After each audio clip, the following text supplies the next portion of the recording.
Assalamualaikum warahmatullahi wabarakatuh. Bismillahirrahmanirrahim. Alhamdulillah wassalatu wassalamu ala rasulillah. Wala haula wala quwata illa billah, amma ba'du. Para bapak dan ibu, tamu Allah dan tamu Rasulullah yang insya Allah semuanya dimuliakan oleh Allah Subhanahu wa ta'ala. Alhamdulillah wa syukurillah, kita sudah sama-sama berada di kampung orang ya, di negara orang. Sama-sama sedang merantau, sedang mencari bekal. Oleh karena itu, orang yang mencari bekal atau orang yang merantau pulang dari tempat rantau harus bawa apa? Bawa hasil yang banyak. Harus orang yang beruntung, jangan orang yang rugi. 10 hari ngelajo. Kenal ngelajo? Pak Topik kenal ngelajo? Derep ya. Amin bonto tahu ya. 10 hari ngelajo derep ya, merantau ya. Terus pulang kagak bawa berhasil, nggak bawa hasil, itu membuang banyak hal, membuang waktu, membuang tenaga. Padahal kita berangkat banyak yang kita tinggalkan ya, banyak meninggalkan kerjaan, meninggalkan kampung, meninggalkan anak, ada yang ninggalin istri, ada yang ninggalin suami ya, pada perjaka semua ini bapak-bapak ya. Pak Rizal di doang nih mah betah kata di sini nih, kata gitu ya, puguh ya. Nah, oleh karena itu di dalam buku ini kemarin saya sudah berikan semuanya ya. Sudah dibaca apa belum, Bu? Alhamdulillah ya.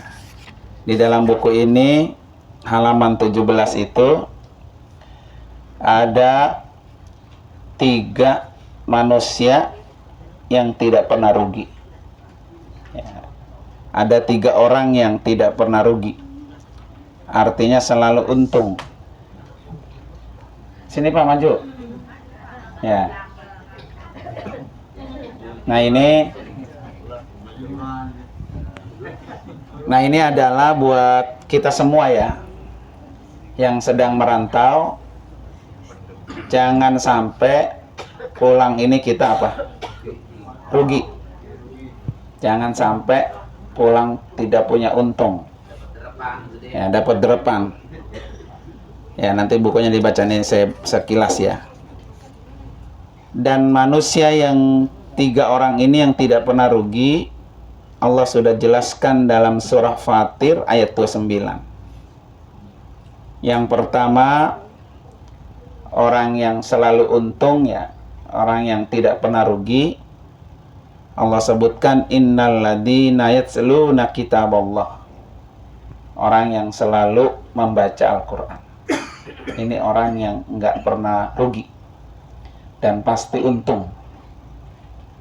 Ya, ini selama merantau ini, selama berada di negara orang, ini harus menjadi kerjaan hari-hari ibu-ibu sekalian, bapak-bapak ya. Mau baca Qur'annya hatam 1 Qur'an ya silahkan. Kalau nggak bisa baca Qur'an sebisanya hatam kulhu gitu ya, kulhu gepek. Sehari kalau bisa 10.000 10.000 ya, kan udah di jalan ya, di mobil ya, di mobil jalan, di kamar jalan gitu ya, baca qul huwallahu ahad Allahus samad lam yalid walam yulad, supaya kita termasuk orang-orang yang tidak pernah rugi. Kalau di rumah makan mikirin cabai sama bawang, Bu ya. Nah, di sini udah nggak mikirin apa-apa, buang-buang duit. Nah, nyampe besok belanja, ya. Seimbang antara pengeluaran duit dengan apa? Pemasukan ibadah. Kenapa orang yang membaca Al-Quran adalah orang yang selalu beruntung, nggak pernah rugi? Yang pertama, membaca Al-Quran itu nilainya ibadah. Mau paham, nggak paham yang dibaca, pokoknya dia ibadah. Ya.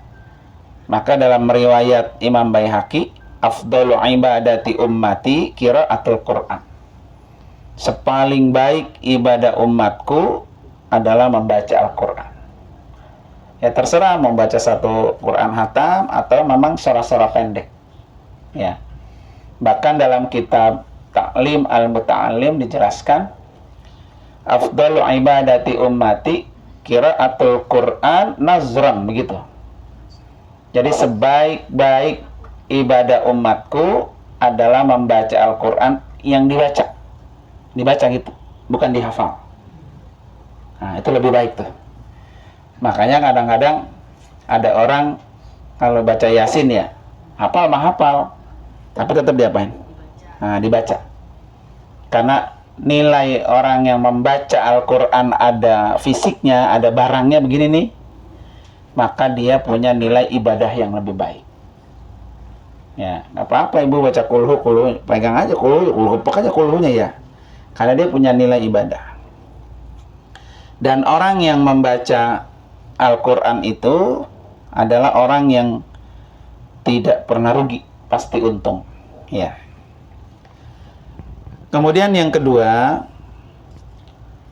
di sini Abu Musa dari Rasulullah SAW memperumpamakan orang mukmin yang membaca Al-Quran itu seperti buah utrujah. Ya.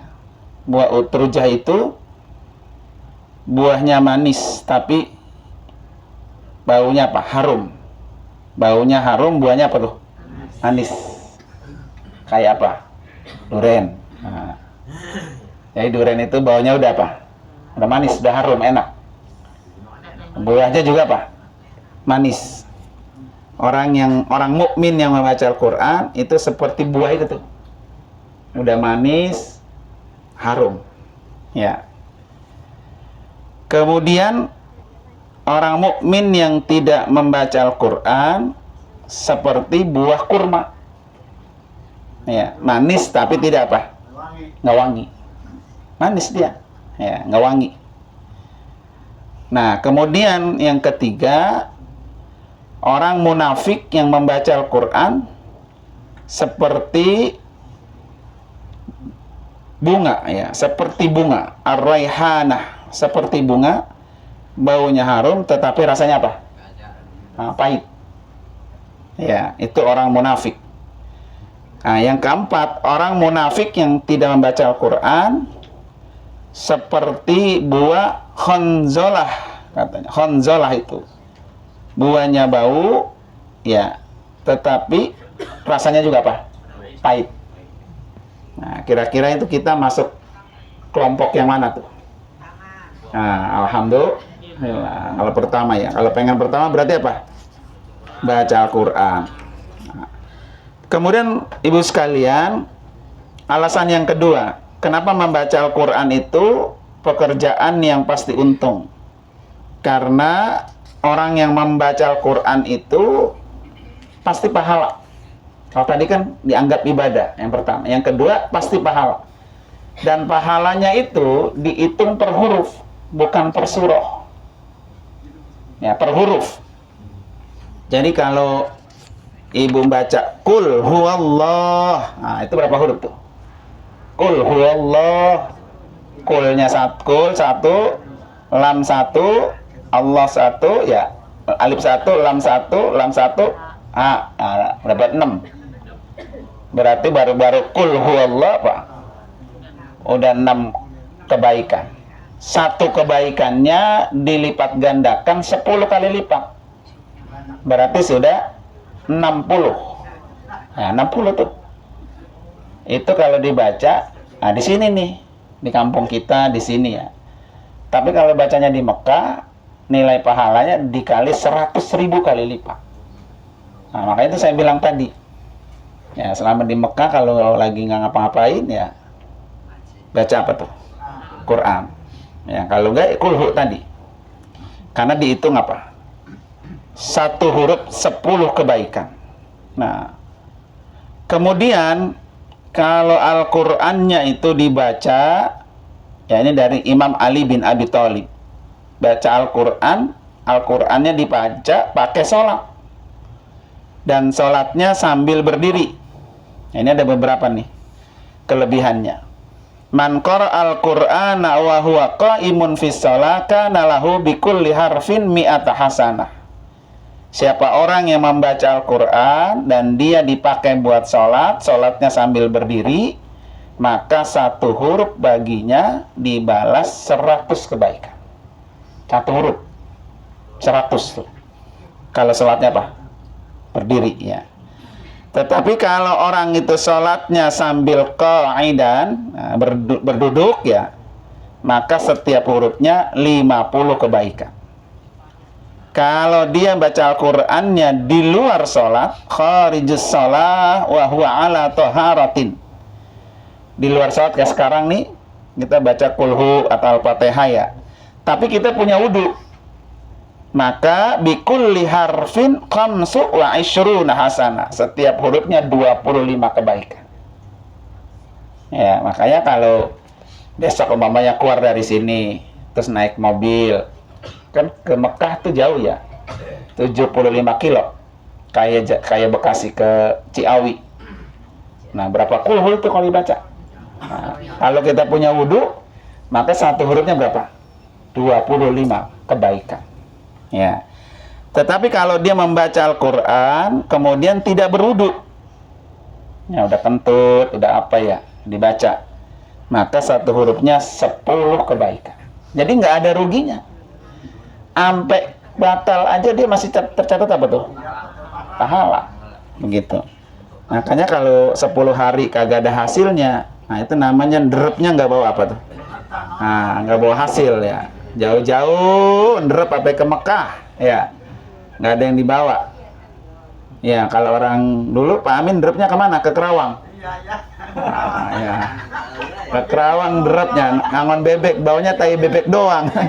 Telurnya kagak dibawa ya. Itu kan rugi namanya ya. Jangan sampai pulang dari Mekah bawanya rebek sama upil doang ya, jauh-jauh ya. Duit mah habis, tenaga mah apa yang empon-empodan. Udah kakinya udah pakai yoyo dulu. Kakinya udah pakai yoyo ya.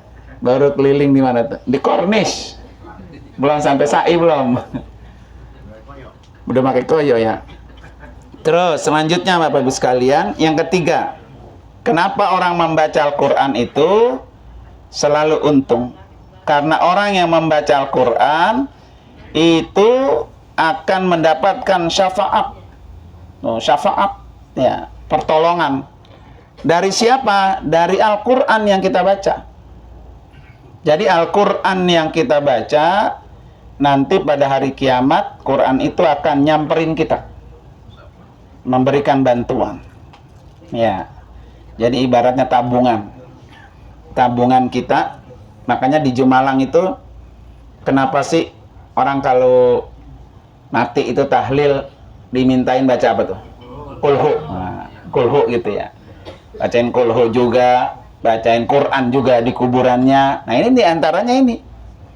Karena Al-Quran yang dibaca itu akan mendatangkan syafaat. Ya, syafaat. Maka kata Nabi, Iqra'u Al-Quran fa innahu ya'ti yaumal qiyamati syafi'an li ashabi. Ini hadisnya Muslim ya, sahih. Bacalah Al-Quran karena Al-Quran itu akan datang pada hari kiamat sebagai pemberi syafaat bagi orang yang selalu membaca. Makanya besok ini pas sudah berangkat ke sono ya, udah targetin masing-masing. Saya mah cuma ngasih motivasi aja. Yang berlomba-lomba untuk pulang bawa hasil yang banyak, biar untung masing-masing. Ya. Kemudian selanjutnya Bapak Ibu sekalian, Al-Qur'an itu akan diberikan mahkota, kemuliaan ya. Mahkota kemuliaan namanya taj. Mahkota kemuliaan ini akan diberikan kepada orang tua kita. Kalau kita punya apa tuh? Celengan tadi. Ya, nanti Pak Amin kalau pengen makain mahkota sama bapak emaknya, maka anaknya sering-sering baca apa tuh? Quran. Apalagi di sini ya. Besok bapaknya di sini dikirimin pahala umroh, dikirimin pahala apa? Kulhu gitu ya. Masya Allah. Jadi bukan kita doang yang dapat apa tuh? Pahala. Tapi orang tua yang tidak ngikut umroh juga dapat kiriman apa tuh? Pahala. Itu orang pertama tuh yang tidak pernah rugi. Orang yang kedua masih dalam surah Fatir ayat 29 ya. Kata Allah, wa aqamus shalah. Orang yang tidak pernah rugi itu adalah orang yang melakukan sholat, mendirikan sholat. Ya, makanya kenapa di sini kita punya program sholat berjamaah, sholat qiyamul lail ya, nanti malam berjamaah. Karena orang yang sholat udah nggak ada ruginya, pasti untung. Ya, alasannya banyak. Yang pertama, sholat itu adalah amal ibadah yang pertama kali diminta pertanggungjawaban di hadapan Allah Subhanahu wa Ta'ala. Nanti ketika Pak Amin ditanya oleh Allah ya, di akhirat malaikat ditanya, bukan berapa kali umrah ente, bukan, tapi rapih nggak sholatnya. Jadi umrahnya belum ditanya, belum. Yang ditanya ada sholatnya. Kalau sholatnya rapi, maka yang lain ikut apa tuh? Rapi, gitu kan? Nah, kedua, sholat itu adalah tempatnya perantara yang paling dekat dengan Allah Subhanahu wa Ta'ala. Kita ini kan akan datang ke rumah Allah, ya, akan nyampe ke rumah Allah. Dan kita belum tahu nih di antara kita ada enggak yang sampai enggak bisa ketemu dengan rumah Allah. Nah, nauzubillah ya. Jangan sampai nih. Ya, udah nyampe di Mekah Pak, banyak orang yang nggak bisa ngelihat rumah Allah. Ya. Sementara ketika kita sholat, kita menghadap kemana? Ke kiblat rumah Allah itu. Nah, rumah Allah ini sama kita sekarang ini udah hanya hitungan kilometer. Ya, banyak di sana orang pengen banget ke sini, belum Allah kasih kesempatan. Nah, bapak-bapak ini diberikan kesempatan. Makanya dulu ketika Al-Maghfurlah pakai Junur Ali ya, ditanya ada orang mau berangkat haji, takut banget karena terlalu banyak dosanya, sering main judi ya, sering pakai wadon gitu ya, sering nyolong gitu, banyak dah. Akhirnya ngadu, Pak Kiai saya takut banget ke Mekah, entar saya diapain tuh, sampai di Mekah entar saya diazab, dibalas kejahatan saya. Kata Pak Nur Ali apa? Entar lo kalau nyampe Jeddah gitu ya pesannya, lo salat sunat taubat gitu ya. Nah itu besok termalam nih kita nih salat taubat ya, salat sunat taubat kita serahin. Emang kita datang ke sini Allah yang ngundang ya, biar bisa ketemu dengan rumah Allah, biar bisa salat di depan Ka'bah. Ya Allah, bukain jalan saya dan ampuni segala dosa-dosa saya. Karena setiap orang nggak ada yang nggak punya dosa, pasti punya dosa, ya kan? Dan ternyata Pak, waktu 2007 ya, saya haji tuh sama istri saya itu, pertama kali saya haji dari Indonesia itu 2007, ada jamaah yang ikut, aki-aki, dia orang TNI, dulu begitu, takut pergi haji, karena katanya udah nggak kehitung wadon, berapa wadon saya tidurin katanya, gitu ya, udah nggak kehitung, dia takut. Nah, saya ingat pesannya General itu begitu. Udah Ki, nanti di Jeddah salat taubat, serahin semua sama Allah. Pas pulang tuh selama 40 hari ya, naik pesawatnya di samping saya. Kata dia, alhamdulillah ya nggak ngapa-ngapa saya, kata gitu. Nah, ini namanya kalau Allah sudah ampuni, Allah undang kita, Allah bukain jalan buat kita. Dan kita semua nggak tahu siapa di antara kita yang tidak ada kesempatan. Dan saya juga pernah membawa jamaah itu, ternyata memang benar Pak, ada orang yang sudah datang sampai ke Mekah, dia sampai pulang nggak ketemu. Iya ada, gitu. Kalau saya ceritain panjang lagi tuh ntar ya. Bisa maghrib ini mah. Ya. Ala kulli hal para bapak sekalian, ya, amalan yang tidak pernah rugi, sholat. Makanya nanti kalau di Mekah, di Madinah ya, banyak waktu luang, ganti-gantiin sholatnya. Ya, mumpung balasannya 100.000 kali lipat atau 1.000 kali lipat. Ya, itu pekerjaan yang kedua tuh, yang tidak pernah apa tuh, rugi. Pekerjaan yang ketiga, kita kan 3 poin saya bilang, yang tidak pernah rugi, masih dalam surah yang sama, ayat yang sama, surah Fatir 9, wa anfaqu mimma razaqnahum sirran wa alaniyatan.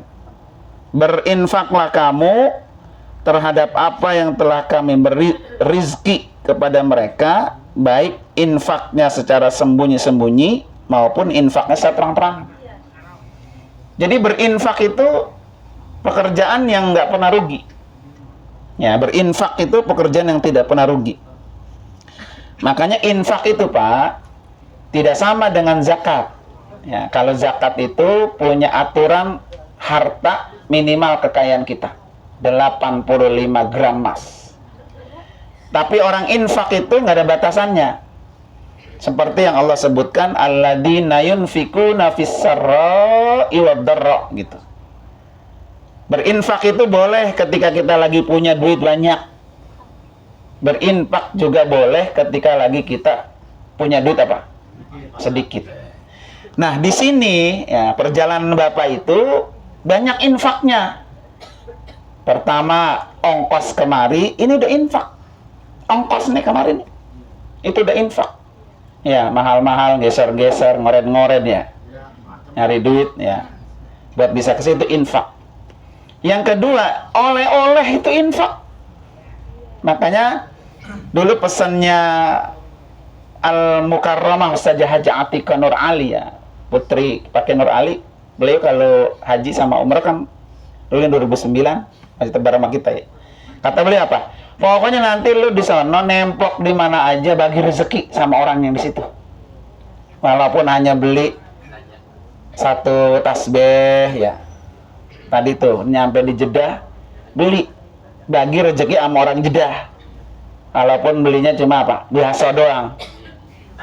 Nah itu nanti nemplok lagi di Arafah, nanti nemplok lagi di Mekah, nanti nemplok lagi di Madinah, di mana nemplok beli. Itu sudah apa tuh? Infak. Ya. Maka orang yang berinfak itu adalah orang yang tidak pernah rugi. Karena dia bernilaikan apa tuh? Pahala.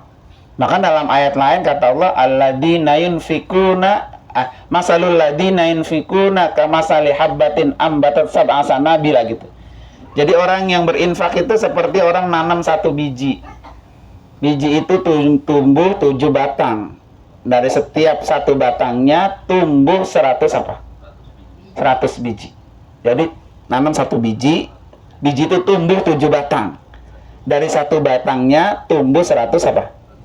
Berarti kalau kita nanam satu kebaikan sama dengan kita pahalanya berapa? 700 kali lipat. Ya. Makanya besok yang deket kita beliin oleh-oleh, yang jauh kita beliin oleh-oleh, yang ngasih gegemin duit ya kita beliin oleh-oleh. Apa lagi ya? Yang kagak gegemin juga apa? Kita kasih oleh-oleh gitu ya. Karena itu bagian daripada apa tuh? Infak. Termasuk yang kemarin Bapak Ibu saya kasih amplop infak tuh. Ya. Maka kalau diniatkan infak, ya, maka dia akan bernilaikan pahala yang tidak pernah rugi. Pasti untung. Begitu ya. Makanya insya Allah mudah-mudahan ya, supaya infak Bapak Ibu itu diterima, kuncinya yang pertama apa?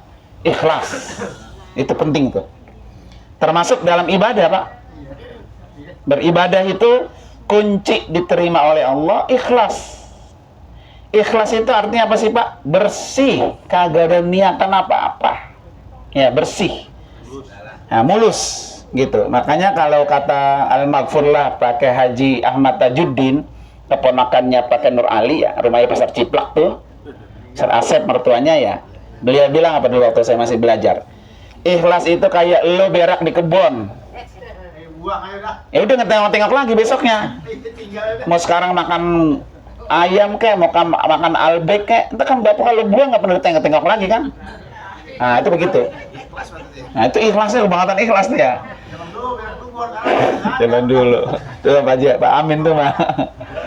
Arti gambaran begitu Pak. Kalau kita melakukan kebaikan, ya berbagi sama orang, udah jangan disebut-sebut. Nah kalau disebut-sebut berarti itu tidak ikhlas. Lu kan ini gue beliin minyak wangi jauh lo di Mekah, ini gue beliin lo. Kan begitu tadi ya. Sorbannya ini jauh dari Mekah gitu.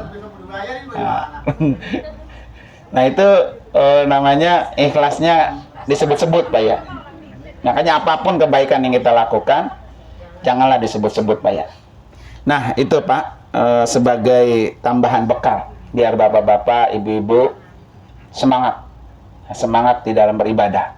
Ingat, pokoknya ini gua lagi ngerantau gitu Pak. Gua lagi apa tadi? Ngelajo, lagi nderep. Pokoknya kalau pulang itu gua agak bawa untung, wah rugi. Gitu. Sebisanya. Tapi bisa apa tadi? Baca Quran sebisanya baca. Terus sholat sebisanya, infak termasuk Pak itu berbagi sama tukang minta-minta. Kayak tadi di apa tuh? Masjid apa? Kisos, jangan yang goceng, jangan yang 10.000, jangan yang 20.000, apalagi 2.000 nggak laku tuh Pak. Nasinya yang Jokowi, nggak sayang ya, pas dibuka dompet, lah ini Jokowi mu merah sama biru ya, nggak ada 10.000, jadi kagak laku di sini, apalagi 2.000. Atau lagi bulan berapa gitu saya pergi waktu umrah di Arafah itu, tukang-tukang nyapu manggilin saya, nggak taunya dia nukarin duit Pak. Dia duit 2.000-an itu apa berapa ratus ribu. Saya mau nukarin tanya gitu. Saking orang kampung kita kalau ngasih 2.000. Nyampe di Arafah ngasih masih 2.000 ya. Untung dia masih ada di tukang orang Indonesia. Sini lakunya cuma 50.000 dan sama 100.000. Jadi kalau dia 2.000 dia nggak kepake apa-apa. Nggak laku 20.000. Orang kita ngasih sedekah 20.000 udah gede banget itu ya. Makanya paling kagak 1 real. Dan itu infak Bu. Besok di Masjidil Haram banyak, di samping hotel Bapak Ibu juga banyak. Termasuk Bapak Ibu membeli empan burung ya. Itu juga apa tuh? Infak. Ya, makanya insya Allah tidak akan pernah apa? Rugi ya. Baik Bapak Ibu sekalian, selanjutnya berkaitan dengan agenda kita. Ya, nanti salat maghrib karena tempatnya nggak muat Pak ya. Ibu-ibu nanti di sebelah sana, tapi habis selesai salat maghrib baru kita tausiah di sini, ya kan? Nanti salat malamnya bisa 2, bisa gabung, mungkin bisa aja kali ya. Ibu-ibu muat nggak di sana? Soalnya kalau dicampur ini nggak muat.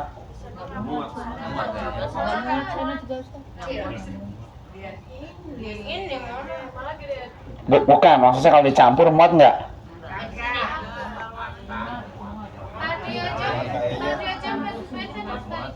Nah, matiin.